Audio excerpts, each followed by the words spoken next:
Je me souviens ce jour-là, il y avait un homme, on l'a plus revu.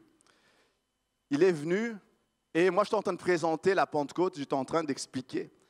À un moment, je me suis dit, je commençais à dire, on est une église de Pentecôte. J'ai vu le gars se lever, s'en aller. Alors maintenant, on va fermer les portes. Parce que ce nom peut faire peur. On va lire ensemble.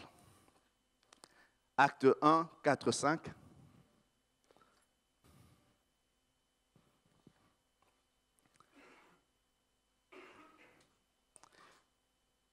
Comme il s'est trouvé avec eux, il leur recommanda de ne pas s'éloigner de Jérusalem, mais d'attendre ce que le Père avait promis. Ce que je vous ai annoncé, leur dit-il, c'est Jésus qui parle, car Jean a baptisé d'eau, mais vous, dans peu de jours, vous serez baptisés du Saint-Esprit. Acte 2, 1, 4.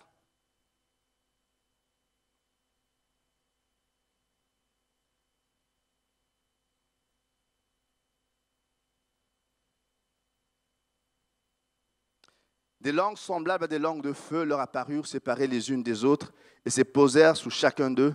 Et ils furent tous remplis du Saint-Esprit et se mirent à parler en d'autres langues selon que l'Esprit leur donnait de s'exprimer. J'ai sauté une partie.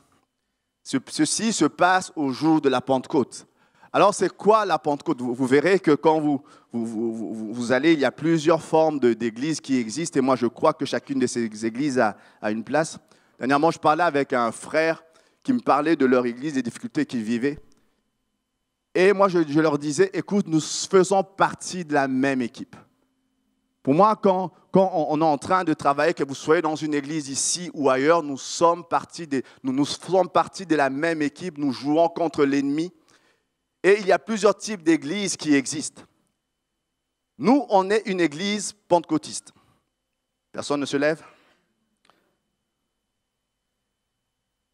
Alors, quand je dis d'où vient ce terme pentecôtiste, la plupart des églises disent, et nous on va dire la même chose, que ça vient de Acte 2, 1. Ça c'est vrai, mais toutes les églises disent ça. Mais l'expérience pentecôtiste est beaucoup plus récente encore que ça. Elle tire ses origines de ces versets qu'on vient de lire. Mais il y a au fil des années des choses qui se sont perdues. Et il y a quelque temps, et moi j'aime l'histoire de l'Église, je ne sais pas si vous êtes comme moi je suis un passionné de ça. Moi je crois que souvent on vient sur l'histoire d'un autre. Si l'Église ici existe, c'est parce qu'il y avait des pères, des hommes, certains qui sont ici, qui avaient prié pour cette région. Nous on est venus, on a récolté, mais il y avait des gens qui nous ont précédés. Il y a des gens qui ont fait un travail ici, ils ont peut-être connu d'autres difficultés, mais nous, on est venus là-dessus et on a bénéficié du travail qu'ils ont fait. Je me souviens, il y a quelques années, quand l'Église a commencé, j'étais en train de voir, il y avait un travail que je devais rendre, c'était passionnant pour moi, parce qu'avant d'implanter l'Église, il fallait qu'on fasse un peu le tour, c'est que mes formateurs disaient. Je faisais le tour de la région, je lisais l'histoire de la région. Je me souviens d'un moment, c'était l'église du pasteur Coles, ici à côté, où il y a plusieurs années, quand ils ont commencé à implanter l'église, c'était dans les années 30, leur première manifestation, leur première réunion publique, il y avait plein de gens qui étaient là, qui venaient les lapider parce que c'était des gens religieux, et un protestant, ça ne faisait pas bien. Et c'était des tensions pas possibles pour la difficulté qu'ils avaient eue pour trouver une salle, on les rejetait de partout. Et nous, on est venus dans quelque chose qu'eux avaient commencé. Notre histoire se bâtit toujours sur quelque chose d'avant. C'est que d'autres ont fait, ils sont peut-être partis sans voir le fruit de leur travail, et nous, on vient après, et on pense qu'on est les meilleurs. Ce n'est pas vrai. On vient sous le travail d'autres. Il y a un siècle de cela, l'Église vivait toutes sortes de choses. Il y avait des hommes de Dieu, un mouvement, le mouvement de la sainteté qui était dominant. Et aux États-Unis, c'était un pays à ce moment-là en pleine ségrégation raciale. Il y avait un homme, Charles Parham. C'était un homme dans le sud, je crois, en Arkansas, la Topeka. C'était une ville dans le sud des États-Unis. Et lui, il était pasteur, il était responsable d'une école biblique. Alors, dans l'école où il était, il y avait 15 étudiants. Ils sont venus et dans un des cours qu'il donnait, il a commencé à parler du baptême du Saint-Esprit. À ce moment-là, la théorie dominante était de dire le jour où on est converti, on a tout le même jour. La conversion, c'était le baptême du Saint-Esprit. Et les choses qu'on vient de lire là, c'était pour les apôtres, c'était un truc ancien. Et lui n'était pas venu avec des partis pris, il a appelé ses étudiants. Il dit, je vous donne un travail, vous allez partir pendant une semaine, vous allez lire tout ce qui est en rapport avec cette expérience-là, et on va en reparler dans une bonne semaine. Ils sont partis, ces étudiants, ils sont partis lire, ils ont commencé à étudier, et ils sont revenus très enthousiastes, en faisant le tour, en ayant vu toutes sortes d'ouvrages. Il dit, mais a priori, cette expérience est encore actuelle. Ils ont commencé à en discuter, ils en ont déduit à ce moment-là qu'il n'y avait aucune raison que cette expérience-là se soit arrêtée dans le temps. Alors qu'ils ont pris cette révélation, quelque chose qu'ils découvraient, mais quelque chose finalement qui était ancien, mais que l'Église avait laissé de côté. Ils se sont appropriés cela et se sont mis à prier dans la salle. Moi, je crois toujours qu'une expérience, une révélation qui vient de Dieu nous conduit forcément à une expérience.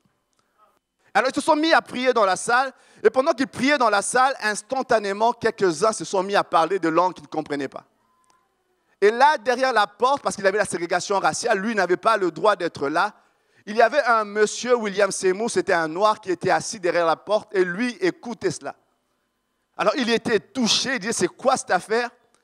Il est rentré chez lui à Los Angeles, et là, avec quelques frères de son église, il a commencé à réexpliquer tout ce qu'il avait entendu de Charles Parham. Alors, ensemble, ils ont commencé à dire, si c'est possible pour eux, c'est possible pour nous encore aujourd'hui. Alors, ils se sont mis à prier, et à ce moment-là, ils ont été baptisés de l'Esprit, ils se sont mis à parler dans d'autres langues. Ils sont allés dans leur église expliquant cela, montrant preuve à la main, Bible en main, que c'est une expérience réelle. Mais à ce moment-là, l'Église mettait vraiment l'emphase sur la sainteté et rien d'autre. Ils ont été mis de côté. Ils sont allés dans une petite salle qu'ils ont louée à Sousa Street, à Los Angeles. Et là, c'est quelques dizaines de personnes se sont réunies, se sont mis à prier, et des choses extraordinaires se sont commencées à avoir lieu. On commençait à avoir des paroles prophétiques, des guérisons, et l'Église commençait à grandir. Les gens venaient de partout pour voir ce qui se passait là. Les gens venaient de partout, et de l'Amérique du Sud, de l'Europe, de l'Angleterre. Les gens venaient de partout. Et c'est ainsi qu'a commencé le mouvement de Pentecôte, ni par arrogance, c'est juste statistiquement le mouvement qui croit le plus dans le monde. Il y a plus d'1 milliard de personnes actuellement. Alors quand on dit d'où vient le terme pentecôtiste, ça vient non seulement, c'est vrai que ça vient de cette expérience que je viens de dire, mais c'était juste, ce n'est pas une nouvelle doctrine, c'est au fait ce qui se passait dans le livre des Actes. Vous me suivez? Je suis clair? Alors, c'était quoi la Pentecôte? Vous verrez que pour ceux qui lisent la Bible, la Pentecôte fait partie des 3 fêtes juives au départ. C'était 3 fêtes juives. Il y avait la Pâque, la fête des tabernacles et la Pentecôte. Ça se passe à peu près une cinquantaine de jours, 50 jours après la Pâque, 7 semaines après la Pâque. Dans l'Ancien Testament, vous verrez que la Pentecôte, c'était la célébration du don de la Torah. Comme Moïse, vous voyez le film, le 10 commandements, Moïse sur la montagne, barbu, tout ça. Alors, il était en train de recevoir la Torah, et quand il est descendu dans la vallée, c'était cette fête-là qu'ils étaient en train de célébrer la Pentecôte. Ça se passait 50 jours après la Pâque. La Pâque, on a fêté ça il y a 50 jours, c'était cette fête dans l'Ancien Testament où la mort, les enfants d'Israël étaient encore en Égypte, l'ange de la mort était en train de passer, de tuer. Et Dieu leur avait dit de tuer un animal et de mettre sous le linteau de leur porte le sang. Et quand dans toutes les maisons où il y aurait eu le sang, l'ange de la mort ne serait pas entré là. Et ça, ce n'était qu'une image de ce qui va se passer dans le Nouveau Testament. La Bible nous dit clairement que l'Ancien Testament est l'ombre de choses à venir, mais la vérité se trouve dans le Nouveau Testament. La Pâque à nous, ce n'est pas le sang d'un animal qu'on met sous le linteau d'une porte. C'est Christ qui donne son sang et que tous ceux qui se trouvent sous le sang, eux sont protégés. Et 50 jours plus tard, alors qu'à ce moment-là, Dieu écrivait ses lois sur des tables de pierre, Dieu refait la même chose. Il écrit ses lois non plus sur des tables de pierre qu'on peut oublier. Il veut écrire ses lois sur les cœurs. Voilà pourquoi il dit, il donne son Esprit Saint. Moi, je pense réellement que le Saint-Esprit, cette doctrine, entre guillemets, le baptême de l'Esprit, ce n'est pas juste une doctrine pour quelques motivés ou pour quelques émotifs. C'est extrêmement important pour l'Église. C'est extrêmement important pour l'Église. Je vais être rapide ce matin. Pourquoi c'est important? Parce qu'au départ, c'est l'intention de Dieu. Quand vous lisez votre Bible, on va lire rapidement. Philippiens 2, 5, 8, il est écrit « Et en vous les sentiments qui étaient en Jésus-Christ, lequel, existant en forme de Dieu, n'a point regardé comme une proie à arracher d'être égal avec Dieu, mais s'est dépouillé lui-même en prenant une forme de serviteur. » Paul décrit ce qui se passe dans le ciel avant que Jésus ne descende. Il dit, ayez en vous les sentiments que Jésus-Christ avait. Il existait en forme de Dieu, il est la deuxième personne de la Trinité, mais il s'est dépouillé de sa divinité pour paraître comme un simple homme. Et lorsqu'il est venu sur la terre, pendant 30 ans, il a vécu incognito sur la terre, jusqu'à ce qu'un jour, Jean-Baptiste, alors qu'il est en train de baptiser ses disciples, il voit Jésus arriver, il dit, voici l'agneau de Dieu qui ôte le péché du monde. Jésus vient, il s'est fait baptiser par Jean. Et là, à ce moment-là, il a une colombe, le Saint-Esprit descend sur lui comme une colombe. Quelques jours après, il va dans le désert. Il est tenté par le diable là dans le désert. Et la Bible dit, il sort de là vainqueur, mais il sort de là revêtu de la puissance du Saint-Esprit. Et à ce moment-là, le Jésus que nous connaissons, sa vie commence, son ministère public commence à ce moment-là. Et moi, quand je lisais Philippiens 2, 5, 8, Dieu dit, il est apparu sur terre comme un simple homme. Et moi, je crois réellement que l'exemple, ce que Jésus veut nous dire à ce moment-là, c'est que le ciel veut nous apprendre, c'est regarder la vie de Jésus, regarder ce qu'un simple homme peut faire lorsque l'Esprit de Dieu est sur lui. L'exemple parfait, le baptême de l'Esprit, ce n'est pas juste quelque chose d'ésotérique, quelque chose qui est pour quelques excités. Le baptême de l'Esprit est très important parce que quand Jésus est apparu, il n'avait pas toute la gloire de sa divinité. Il est apparu comme un simple homme. Ce qui a fait que Jésus est Jésus, c'est l'Esprit de Dieu qui était sur lui. Ce qui a fait qu'il a pu guérir des malades, parce que sur la terre, il était comme un enfant, il a grandi. Je pense que si vous étiez dans les rues de Nazareth à ce moment-là, vous auriez vu le petit Jésus en train de courir avec les autres. Ce qui a fait la différence à un moment, c'est l'Esprit de Dieu qu'il a reçu. Pour dire simplement, Dieu voulait nous dire, voilà ce que vous pouvez devenir quand vous laissez l'Esprit de Dieu se saisir de vous. Jésus est l'exemple parfait de ce que nous pouvons devenir. Et quand Jésus s'en allait, il a recommandé à ses disciples, on l'a lu, n'allez nulle part. Ne commencez pas de nouvelles églises. N'allez pas écrire des livres. Ne faites rien. Attendez que l'Esprit de Dieu descende. Parce qu'il sait que sans cette expérience-là, ce que vous ferez ne peut être que limité. Sans l'expérience de l'Esprit, ce que nous pouvons faire ou produire ne peut être que limité. Voilà pourquoi je crois, moi, que le baptême du Saint-Esprit n'est pas juste un bazar pour quelques excités. Je pense que l'Église en a besoin.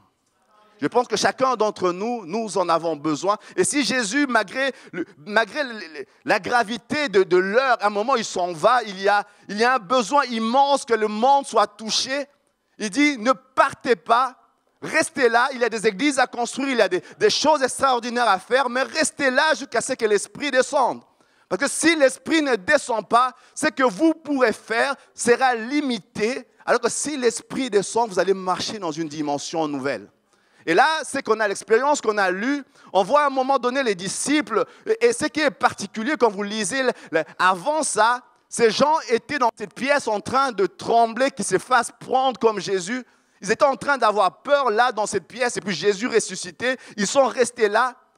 Et tout d'un coup, on voit cette expérience des langues, la maison tremble, des langues de feu apparaissent, ils se mettent à parler en d'autres langues. Et là, tout d'un coup, le gars qui avait peur sort et se met à parler devant tout le monde. 3000 âmes se convertissent ce jour-là. L'église commence. Qu'est-ce qui change? Est-ce que la théologie est différente? Non. quand je lisais, tout à l'heure, je disais que nous venons toujours sur l'histoire d'un autre. Tout à l'heure, je parlais de Charles Parham, de William Seymour. Il y a un homme de Dieu que moi j'aime bien, Dwight Moody, qui connaît. C'est effrayant, personne ne connaît Christian. C'est Moody, c'était au XVIIIe siècle. C'était un prédicateur extraordinaire. C'était aux États-Unis, à Chicago, je pense. Il avait une église de 4000 membres. C'était un orateur extraordinaire. Et à un moment donné, il y a quelques bonnes dames dans son église qui viennent lui dire, alors que l'église est en pleine croissance, on va prier, pasteur, pour que tu aies la puissance du Saint-Esprit. Au lieu de s'énerver, il a dit, je vais chercher, c'est quoi cette affaire-là? Et ça, c'était avant ce que je viens de raconter là. Et puis il dit dans sa recherche, il est en train de chercher, et puis un jour, dans les rues de la ville, il s'est mis à marcher, et puis là, il s'est senti en train d'adorer en plein milieu de la rue, et là, il s'est mis à parler en d'autres langues. Ça, c'était plusieurs années avant 1906 avec Charles Parham et William Seymour. Et là, il dit, cette expérience-là était tellement étrange, et puis il retrouvait ça dans la Bible, mais il dit, si je raconte ça, on va me virer de ma boîte, de mon église.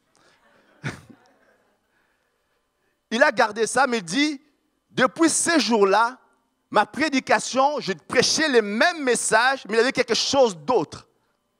Et le Moody, si vous ne le connaissez pas, moi je le connais bien, le Moody qu'on connaît maintenant, c'est l'expérience, c'est cette expérience qui a fait de lui ce Moody-là. Pour dire simplement, ce n'est pas quelque chose de nouveau. Je crois que partout où il y a un homme qui cherche, Dieu se manifeste de la même façon. Partout où il y a un cœur qui cherche. Et pourquoi nous croyons que nous pouvons le demander et Dieu veut le faire? Parce que c'est l'intention de Dieu. Vous pouvez le lire plein de fois dans la Bible. Il y a, et moi j'aurais pu le citer des tas de fois, mais j'aime moi ce psaume 68.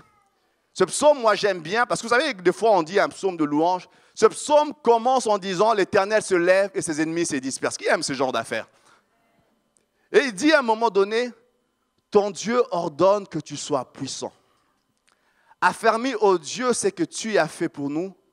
De ton sanctuaire, ô Dieu, tu es redoutable. Le Dieu d'Israël donne à son peuple la force et la puissance. Béni soit Dieu. » Moi, quand je disais, et vous pouvez lire des tas de fois, il y a cette pensée dans l'Ancien Testament où Dieu parle du fait que l'homme, que les hommes que nous sommes, nous puissions marcher dans sa puissance. Mais le terme puissant qui est utilisé, il a souvent plusieurs, ce n'est pas le même mot, souvent quand vous lisez dans le Nouveau Testament, c'est en grec en général, c'est souvent le terme dunamis qui est utilisé, mais en hébreu, l'Ancien Testament, c'est en hébreu, l'Ancien Testament, c'est des termes un peu différents qui sont utilisés. Par exemple, ton Dieu ordonne que tu sois puissant, le terme puissant qui est là, c'est le terme azaz, comme pour dire, ton Dieu ordonne que tu sois ferme.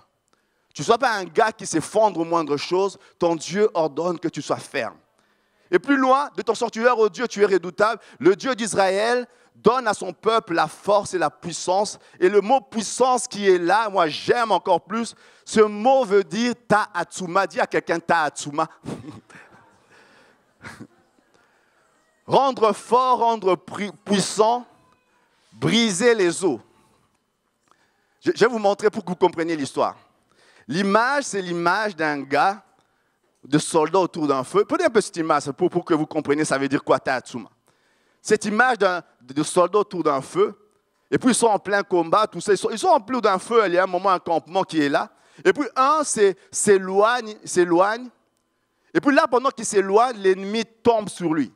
Et là, ils sont dans un combat corps à corps. Les hommes, même, ce genre de choses, c'est un film. Ils sont dans un combat corps à corps avec... Et là, alors qu'il se bat, les autres qui sont là dans le campement ne savent pas qu'il est en train de se battre. Et là, il faut, pour s'en sortir, il faut briser un os, il faut tuer celui avec qui tu te bats corps à corps. Et le terme qui est utilisé, c'est ton Dieu, on va le relire. Il donne à son peuple la force, et ça, le ta'atsuma, une force pour détruire celui avec qui tu te bats corps à corps alors que personne ne te voit.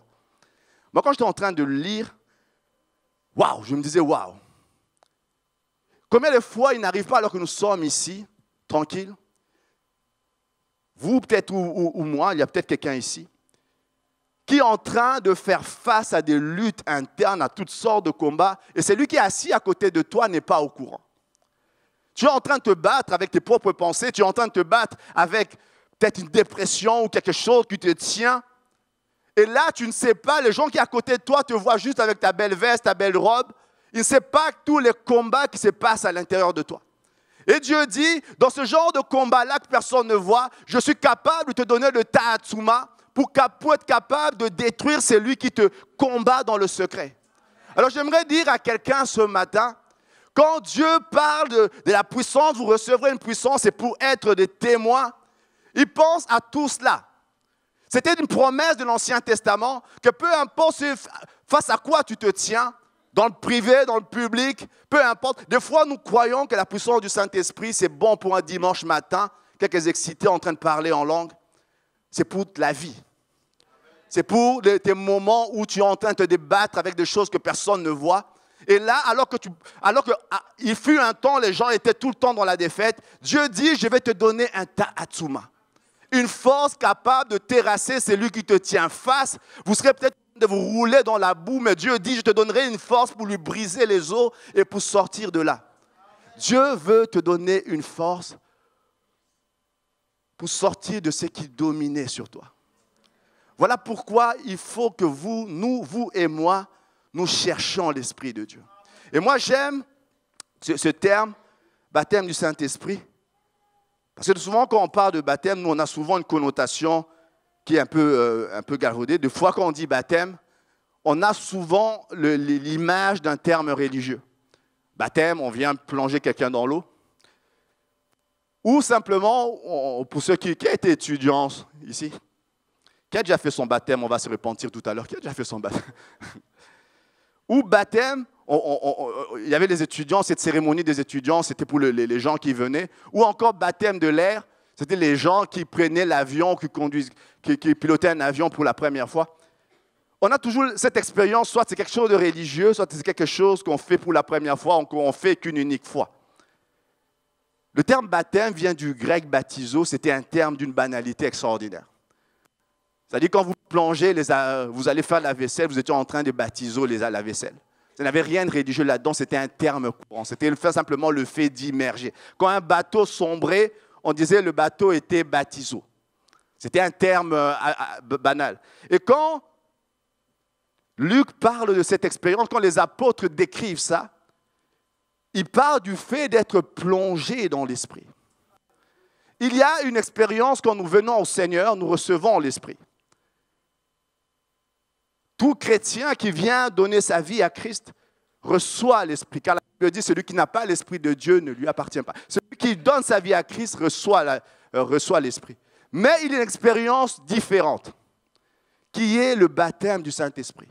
Moi, hier, j'étais en train de prier avec Christian, c'était en pleine nuit. J'étais en train de penser à ça. Et Dieu était en train de me dire, mais si je me contente juste de ce contenant que toi tu es, ma portion sera limitée. C'est que moi je veux, c'est te plonger totalement là-dedans. Il y a des gens ce matin, et vous allez comprendre pourquoi on parle de baptême du Saint-Esprit. Dieu veut que vous soyez plongés dans sa présence. Si vous laissez juste vous contenter de ce que vous êtes, il y a des choses en Dieu que vous ne verrez pas parce que simplement vous avez les limites de ce que vous êtes.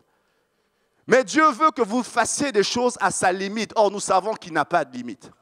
Il veut vous plonger dans sa présence. Il veut que vous soyez des gens de sa présence. Et quand vous lisez le livre des Actes, vous êtes juste surpris par ce que ces gens faisaient. Il y a des choses dont on n'ose même plus prêcher.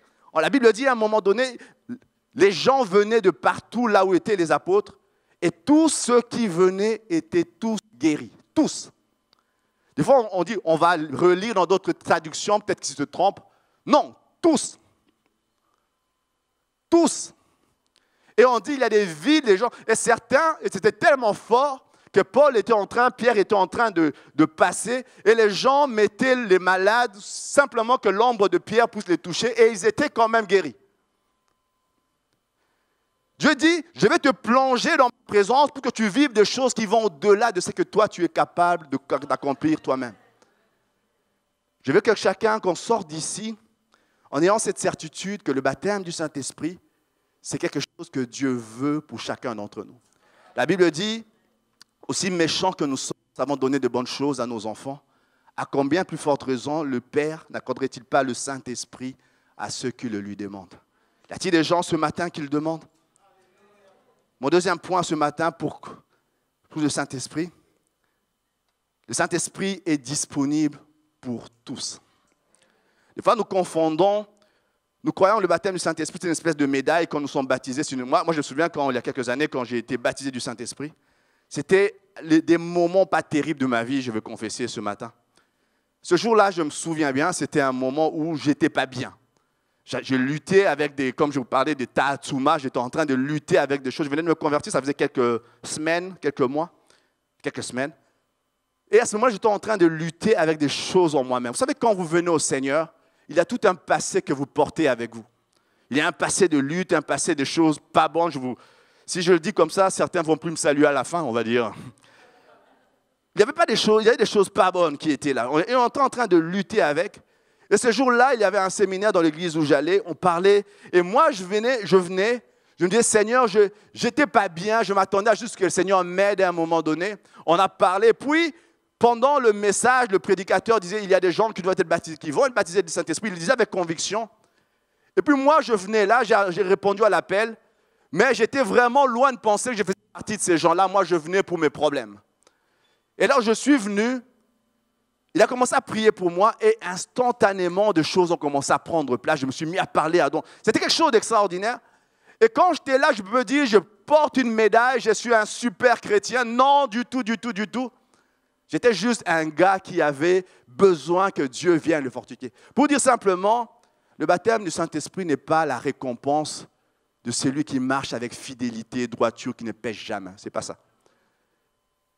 D'ailleurs, ça ne veut pas dire si vous voyez des gens manifester de dons particuliers, ça n'a pas forcément de lien avec leur caractère. Parce que la maturité, c'est le caractère. Vous savez, le fruit de l'esprit, l'amour, la paix, la joie, ça, c'est la maturité. Vous pouvez voir un gars totalement immature, mais manifester des puissants dons de l'esprit, parce qu'un don, c'est un don. Le fruit, ça pousse de l'intérieur, ça prend du temps. Un don, ça te donne tout fait. Vous savez, si quelqu'un vous offre le jour de votre anniversaire de tournevis en disant « je vais te offrir quelques boulons, tu vas monter un moteur et puis une voiture », vous ne serez pas content de la même façon. Par contre, quand on vous donne un cadeau, souvent c'est tout fait. On te donne une voiture avec clé en main. Quelqu'un dit Amen. Avec clé en main. Ça, c'est un cadeau, c'est tout fait. Et le don de l'esprit, c'est ça. Quand Dieu le donne, il est tout fait. Ça ne veut pas dire que vous êtes supérieur à un autre. Gardez-vous de toute arrogance, de tout orgueil. C'est juste un don que Dieu fait. Amen. Et le don de l'esprit est disponible pour tous. Ce n'est pas juste réservé aux pasteurs, aux responsables, aux leaders. Le don de l'esprit, c'est ce que Dieu veut faire. La Bible dit, en ce temps-là, Dieu dit, je répandrai de mon esprit sur toute chair. Êtes-vous une chair? Alors le don de l'esprit est potentiellement pour vous. À un moment, il y a cette histoire dans le livre des Actes, j'aime beaucoup, on va faire une série là-dessus bientôt. À un moment, on voit un homme, Étienne, c'était un diacre qui servait aux tables, qui aidait les pauvres, tout ça. Et puis à un moment donné, alors qu'il sert aux tables un moment, l'instant d'après, il fait toutes sortes d'exploits dans la ville et puis il fait des choses extraordinaires. Il y a une espèce d'émeute qui s'est créée dans la ville. On l'arrête, on l'emmène devant les religieux. Et à un moment, il se met à leur parler de ce qui prend place. Il raconte l'histoire d'Israël. Et puis à un moment, les choses se corsent un peu. Il dit ceci, « Homme au cou raide, incirconcis de cœur et d'oreille, vous vous opposez toujours au Saint-Esprit, ce que vos pères ont été, vous l'êtes aussi. » Pour un gars qui veut être condamné, il les provoque là. Plus loin, il commence à dire, et puis il lève le ciel, il lève les yeux, il voit le ciel ouvert, il voit des choses extraordinaires. Et il leur raconte ce qu'il est en train de voir. La Bible dit, ils poussèrent alors des grands cris en se bouchant les oreilles et se précipitèrent tous ensemble sur lui. Et on l'a lapidé, il est mort. Moi, quand j'étais en train de lire ça, j'étais en train de retenir les deux versets. Vous vous opposez toujours au Saint-Esprit, c'est que vos pères ont été. Et ils poussèrent alors des grands cris en se bouchant les oreilles et se précipitèrent tous ensemble sur lui. Nous pouvons être assis ici, et je le dis calmement, on ne pousse pas des grands cris, mais on a juste les oreilles bouchées. Parce que simplement, moi, je ne sais pas si ça vous est déjà arrivé de prendre l'avion. Moi, quand je prends l'avion, j'appuie. Il y a des gens qui ont des smartphones ici. Il y a le mode avion qui existe, vous savez. Et moi, ça m'arrive très fréquemment, on voyage et puis tu le mets en mode avion, tu sors de là, tu oublies que tu es en mode avion, tu regardes ton GSM, il n'y a rien qui vient. Tu as mis en mode avion, rien n'entre, rien ne sort. Tout ce que tu as là sur ton appareil est ce que tu as téléchargé avant. Ce que tu as téléchargé avant. Et moi, je crois qu'il y a des chrétiens qui vivent en mode avion. C'est-à-dire, on reste sous la révélation qu'on a reçue hier. Moi, je rends grâce à Dieu pour l'église où j'ai grandi. J'espère que certains diront ça de cette église aussi. Où toutes ces choses étaient enseignées de façon claire. Et moi, je me rends compte que ce que je suis, c'est ce que mes responsables étaient, Jacques Vernon et autres. C'était des gens, des hommes de Dieu qui avaient une compréhension claire de tout ça. Et moi, je suis venu, c'était comme un poisson dans l'eau, tout le monde faisait comme ça, c'était simple. Et c'est seulement après que j'ai vu qu'il y avait des controverses là-dessus. Je pensais que c'était évident pour tout le monde, mais non, apparemment, ce n'est pas le cas. Pour dire simplement, des fois, nous vivons notre vie chrétienne en mode avion, notre être intérieur, et on a les yeux, les oreilles fermées. Nous ne voulons plus rien entendre de nouveau que l'expérience que nous avons vécue il y a plusieurs années. Moi, je vais dire, Dieu a encore quelque chose à vous dire aujourd'hui. Dieu, et des fois, quand nous parlons de l'esprit, il y a des gens qui souvent se réfèrent à une expérience très ancienne, très ancienne. La question n'est pas que je néglige là, la question est où en es-tu aujourd'hui là par rapport à ça? Es-tu en mode avion tout ce temps-là? Tout ce qui n'est pas comme c'est l'expérience d'il y a 20, 30 ans n'est pas valable? Ou vas-tu laisser Dieu te parler encore? Dieu a de nouvelles choses à te dire. Parce que Dieu parle encore aujourd'hui. Et je ne parle pas d'une nouvelle doctrine, je parle d'une capacité à écouter ce que Dieu dit. Il y a des gens qui se privent de ce que Dieu a pour eux parce qu'ils sont dans une incapacité à écouter. Et quand j'étais en train de lire ça, Étienne est en train de leur dire, vous vous opposez toujours au Saint-Esprit, c'est que vos pères ont été, vous l'êtes aussi. Moi, je viens d'une église, elle n'était pas parfaite, elle était une église, c'était au Congo, Christian vient de là, on se ressemble avec Christian, vient de la même église. Christian vient de là aussi. Elle n'était pas parfaite, mais bien souvent, les pères spirituels que vous avez eus vous communiquent des bonnes choses, vous communiquent aussi des mauvaises. Parce que nous tous ici, on a cette capacité à être contagieux. Alors regardez quelqu'un autour de vous, dites ne t'effraie pas, mais je suis contagieux. Je suis capable de te communiquer mes défauts, je suis capable de te communiquer les grandes choses, les grandes expériences que j'ai apprises en Dieu, mais je suis aussi capable de te communiquer mes défauts, te communiquer. Vous savez, des fois, quand vous allez dans une église, eux ne se rendent pas compte. Moi, des fois, je visite des églises et je vois le pasteur en train de prêcher. Et puis, je vois tous ceux qui viennent, ils parlent tous pareil, mais ils ne savent pas. Ils ont les mêmes intonations, ils ont la même façon de faire. Et on peut vous prendre, on l'emmène ailleurs, tu l'entends parler, tu dis, mais ça me rappelle quelqu'un, ce gars. Parce qu'à force de se côtoyer, ils se communiquent des choses. Ça peut être des choses puissantes qui vous permettent d'évoluer. Et moi, je rends grâce. Mais je crois aussi qu'on peut se communiquer des choses qui vous freinent. Et vous restez dans des fausses conceptions parce que simplement, c'est lui qui était là, vous l'a communiqué et vous refusez de voir plus que ça. Et l'apôtre Paul, Jacques était en train de dire, vous vous opposez toujours au Saint-Esprit, c'est ce que vos pères ont été. Vous l'êtes aussi. Vous l'êtes aussi. Alors que nous parlons que le Saint-Esprit est disponible, la vraie question est de savoir combien recherche encore avec passion le Saint-Esprit. Tout à l'heure, je parlais de mes pères spirituels. Combien de fois je n'ai pas eu besoin que dans la présence de Dieu, Dieu me disait, il y a une forteresse dans ta tête, tu es bloqué sur cette situation-là parce que tu n'as connu que ça et tu penses qu'il n'y a que ça qui existe. Et Dieu dit, brise cette forteresse-là. Et tant que tu ne la brises pas, tu vas rester en faisant du surplace, en croyant que tout ce que tu vis est tout ce qu'il y a en Dieu. Ce n'est pas tout. Nous avons besoin de laisser Dieu nous instruire parce que Dieu est encore actuel. Dieu est encore vivant, qui le croit. Dieu veut encore aujourd'hui comme hier que vous ayez une expérience particulière avec Dieu. Ça, c'était un message d'un dimanche matin. J'étais en train de me dire comment je vais faire ça. On va juste prier un moment, on va prendre un temps. Je ne sais pas s'il y a des gens ce matin qui ont besoin de vivre cette expérience. Il y a peut-être des gens qui l'ont vécu dans le passé, qui ont besoin ce matin d'être renouvelés dans la présence de Dieu. Il n'y a aucune fatalité à ce que la seule norme de votre vie soit cette expérience du passé. Il va y avoir un lien évident entre votre soif, votre désir et ce que vous allez vivre en Dieu.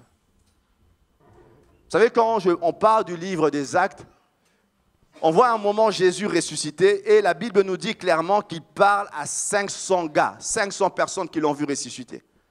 Mais ce jour-là, à la Pentecôte, il n'y avait que 120. Faites le calcul, 380 n'étaient plus là. 380 avaient autre chose à faire, 380 étaient peut-être distraits, 380 n'étaient pas présents ce jour-là en train d'attendre. 380, la majorité n'était pas là. Mais les 120, eux, étaient là. Plein d'occupations, mais ils étaient là. Le cœur rempli peut-être de crainte, de peur, mais ils étaient là. Ne sachant pas réellement qu'est-ce qu'ils attendaient, mais Dieu avait dit d'attendre, ils étaient là. Et alors qu'ils étaient en train de prier, peut-être remplis de leur crainte, remplis d'eux-mêmes, il y a un moment, cette expérience qui prend place et badaboum, c'est des hommes qui ont marqué les yeux. Et plus tard, on dira d'entre eux, on dira d'eux, dans une ville, voilà les hommes qui ont bouleversé le monde. Voilà les hommes qui ont bouleversé le monde. Et vous regardez leur pédigré, vous regardez leur CV, pas de grands orateurs, non. Pas de gens avec des charismes extraordinaires, non, du tout, du tout. Juste des simples hommes qui étaient un jour dans une pièce, 120, en train d'attendre. Y a-t-il des gens, des hommes et des femmes disponibles ce matin qui veulent dire, Seigneur, je veux ce dont ce frère est en train de parler ce matin. Je veux vivre cela, Seigneur. Ce n'est pas pour hier, ce n'est pas pour demain. Je crois que c'est pour aujourd'hui. Je veux vivre cela, je veux vivre cela. Il y a peut-être des gens aussi ce matin qui, eux, ils ont connu des expériences comme ça. Mais sont restés dans une chose passée. Et quand on vous parle de l'esprit, vous revenez forcément à une expérience d'il y a plusieurs années. Je veux te renouveler ce matin. Troisièmement, il y a des gens peut-être ce matin qui, eux, font face, comme je l'ai dit, ils sont en train de se battre. Ils sont en train de se battre avec un ennemi et personne ne voit. Les gens qui sont à côté de toi ne savent pas le combat que tu mets dans le privé. Les gens qui sont à côté de toi ne voient pas du tout ce qui se passe en toi. Ton être intérieur est bousculé de toutes parts. Tu es en train de combattre des choses dans le privé, dans tes pensées. Tu es en train de combattre des choses. Une dépression, une peur irrationnelle. Tu es en train de combattre des choses ou même une addiction. Tu es en train de combattre des choses. Et Dieu dit...